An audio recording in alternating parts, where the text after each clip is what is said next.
വളരെ പ്രധാനപ്പെട്ട കാര്യം പറയാനുണ്ട്. ഒന്ന്, രാജേഷ് എന്ന് പറയുന്ന RSSകാരൻ്റെ മരണവുമായി ബന്ധപ്പെട്ടാണ് ആ മീറ്റിംഗ് ഉണ്ടാകുന്നത്. ആ മീറ്റിംഗിൽ പങ്കെടുത്തത് അന്നത്തെ BJPയുടെ സംസ്ഥാന പ്രസിഡന്റ് കുമ്മനം രാജശേഖരൻ, RSSന്റെ അന്നത്തെ സംസ്ഥാന ചീഫായിട്ടുള്ള ഗോപാലൻകുട്ടി മാസ്റ്റർ, അന്ന് കേരളത്തിലുള്ള BJPയുടെ ഒരേ ഒരു MLA O രാജഗോപാൽ എന്നുള്ളവരാണ്.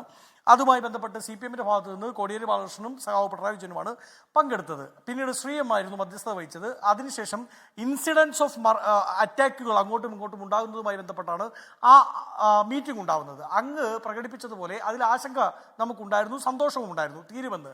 പക്ഷേ അക്രമം തീർന്നില്ല. പക്ഷേ ആ മീറ്റിംഗിന്റെ ഗുണമുണ്ടായത് 2017 ജൂലൈയിലാണ് മീറ്റിംഗ് ഉണ്ടാകുന്നത്. 2021 2.5 വർഷം കഴിഞ്ഞപ്പോൾ ഈ മധ്യസ്ഥ ശ്രീഎമ്മിന് കുറച്ച് സ്ഥലം സർക്കാർ പതിച്ചു കൊടുത്തിട്ടുണ്ട്.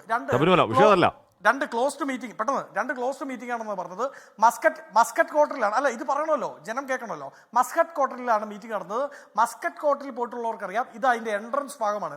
എൻട്രൻസ് ഭാഗത്ത് നിന്ന്, മസ്കറ്റ് ഹോട്ടലിന്റെ എൻട്രൻസ് ഭാഗത്ത് നിന്ന് മാധ്യമങ്ങളെ ഇറക്കി വിടാൻ പിണറായി വിജയൻ എന്താണ് അധികാരം എന്നുള്ളത് കൂടി പറഞ്ഞാൽ മതി. രണ്ട്, ഞങ്ങളെ സംബന്ധിച്ച് വീണ്ടും പുറക്കെ എന്ന് നമ്മൾ മുദ്രാവാക്യം വിളിക്കില്ലേ ശ്രീ ഹാഷ്മി? ഞാനും അങ്ങുമൊക്കെ കലാലയ കാലത്ത് വിളിക്കില്ലേ? ഇപ്പോഴും ഞാൻ വിളിക്കാറുണ്ട്.